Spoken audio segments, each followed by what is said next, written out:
those. You're not gonna fit in those. And I'm like, babe, this is me. I'm holding the pants up. No, they didn't go up at all. I was a size 9, and that's when it finally hit me. I'm like, damn, I have come a long way. It's just, you don't realize it.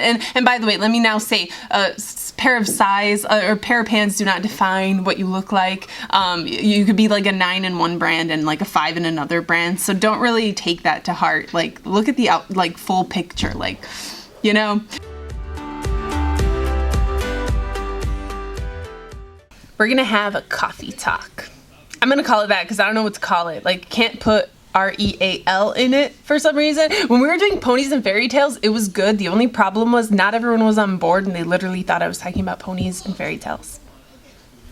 So yeah, that kind of got burned after that. If you hear anything in the background, it is my daughter. She's watching Coco. Her favorite is Coco, the Bee movie. Yeah, an old movie, and the original Lion King. Not even like the current ones for like this generation. Nope, she's old-fashioned. She likes that stuff.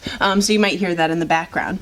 We're using our basement, guys. New setup, right? You guys haven't seen us down here. Usually we're not down here because it's kind of dark, but look how bright it is. It's bright, right? I'm all lit up. Yeah.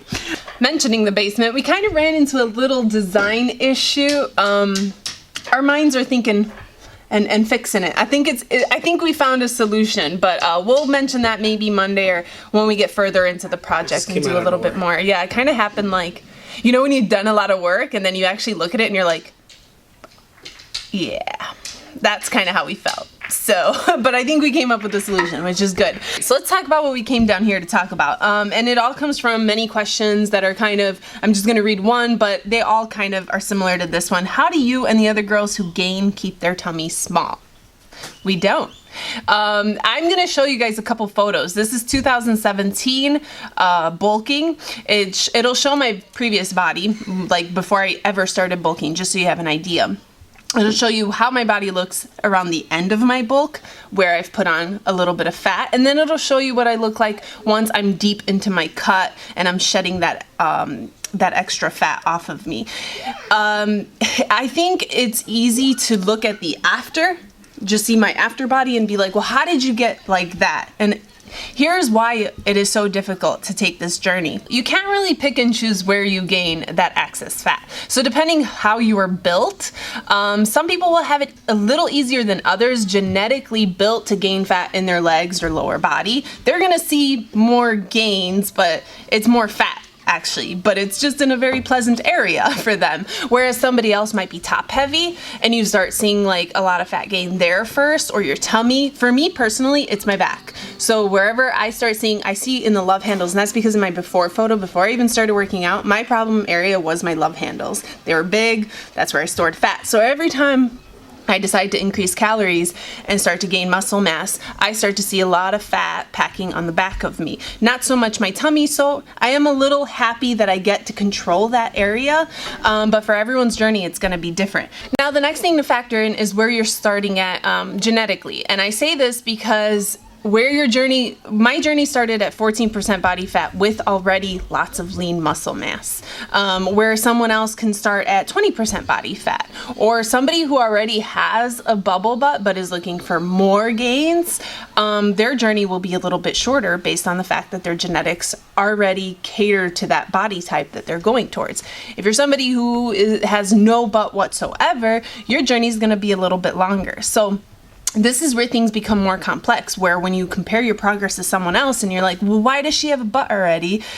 You have to think, is she genetically built this way so it's a little bit easier for her? Hormones, testosterone, that all plays a role too. You know, if a girl has a little bit more testosterone than another girl, she'll be able to build more muscle mass faster.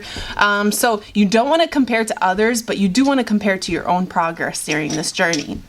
Now, this is where it becomes the hardest. And I have been a victim to this. This is where I have to thank my husband, because we're all our worst critics, whether it's a fat loss journey or a bulking journey. We tend to get very cloudy minded, and we forget where we've come from or how far we've come. So it's very easy to either be in a vicious circle of not seeing progress because you're not taking the right steps. You're either overworking out, underworking out, overeating, undereating. You're not quite hitting all those points that are going to get you to your goals. which means that you won't see progress. For instance, say you are eating at a surplus, but then you keep working out too much. So then that kind of is counterproductive, and you end up maintaining this entire time and not gaining anything, which can become very, very frustrating. Or say you just don't see gains happening, but in fact you are gaining a lot. Like a lot. And the problem with this is you get to the point where you get so deep into a bulk, you don't know how to come out of it. You're not sure how you even got there, because nowadays you use high-waisted pants, compressed pants, you get squeezed, and you don't see a problem happening. You're not told, hey, you gotta cut. What are you doing? Enough, no more. You know, it becomes scary. And yeah, thick becomes the new fit when in reality you lost sight of what the goal was. You want to be healthy, curvy, healthy, fit, you know? You don't want to pack on too much fat. Over 30%, you're going to start going into it's not healthy. And that's where a lot of people don't realize, like, it's not just about bulking, it's bulking to be healthy too and gain healthy muscle mass, not gain fat. That's not the goal here. A little bit of fat, yeah, that's welcome, you know? So that's what makes this journey so hard, is you start to either not see progress happening, even though progress is happening, but your mind is clouded. And I almost feel like all these years of bulking, my mind has been very clouded. If it hadn't been for photos of literal proof, like I look at my photos and I'm like, all right, yeah, okay, it's happening. But if I didn't take any photos, I would be so blinded, my journey. If I didn't have him to be like, hey, you know, I'm just telling you this because I know that you don't like to see this much cellulite, or I'm telling you this because I know you don't like that your pants are squishing you back there and it's, you know, creating a little bit of fat coming out. So I'm telling you for this reason. And he's kind of, he likes it, but he kind of brings me back down, you know, to like, hey, woohoo, this is not good. You got to do, you know, the correct step to move forward towards your goals. That's why bulking is so hard, because it's so easy to not realize you're getting too big. You're not going anywhere at all. And if I had to look back and tell you guys what was the one thing I regret from my journey, is when I first started bulking, if I had just had more faith in food and I was less scared. I was like tapping waters, you know, like I kept pulling back, you know, and I was not bulking enough. I was very fearful of seeing any added size to me. I liked the idea of being fit and curvy, but I did not like the idea of actually seeing the weight go up, seeing fat on my body. So I kept like, I would gain like 2 pounds and freak out. I would gain 2 pounds and freak out, you know, and I would keep going back. So like my whole first year of bulking was like a total waste, because I had to get used to the idea of actually gaining and seeing myself a little bit bigger. I was so tiny and so used to like 14% body fat, abs all the time, really like defined shoulders. And if I felt just a little like I was losing it, it would freak me out. So my biggest regret is how long it took me to get used to this. And it's more like not having somebody to tell you, hey, you're on the right path, you're doing it good, this is expected, this is normal, you know, food babies at night are normal, your tummy looking that big at the end of the night, it's normal, your food has to go somewhere. I didn't really have that, because I was always like doing it on my own with him, and I think that's why the beginning years were very difficult, was just not knowing, the feeling of, am I doing the right thing, am I doing enough, am I eating too much, am I eating too little, what is going on? And that becomes very difficult. So that's why I feel like it's so easy to fail bulking. I said it there, I said it. It is so easy to fail when you bulk. It is so easy to waste time when you bulk. When it hit you was when I told you you're size 9. Yeah. I couldn't believe, I was like a size 2, almost a 0 at one point. And like, he's like, you're a size 9. Like, he was handing me pants and I was going to like 5, you know, I'm like, it's 5. If anything, they're a little big. He's like, no, you're not going to fit in those. You're not going to fit in those. And I'm like, babe, this is me. I'm holding the pants up. No, they didn't go up at all. I was a size 9. And that's when it finally hit me. I'm like, damn, I have come a long way. It's just, you don't realize it. And by the way, let me now say, pair of size or pair of pants do not define what you look like. You could be like a 9 in one brand and like a 5 in another brand. So don't really take that to heart. Like, look at the full picture. Like, you know, anyways, we're not talking about that. The point is that a bulk journey is very difficult. And I think a lot of people are ready to say fake, fake, fake to progress of girls gaining size, even though it's like, it's not taboo for guys to gain size. It's not taboo to gain weight, lots of weight, like fat. It's not taboo to lose a lot of fat, but to gain muscle and curves seems to be taboo.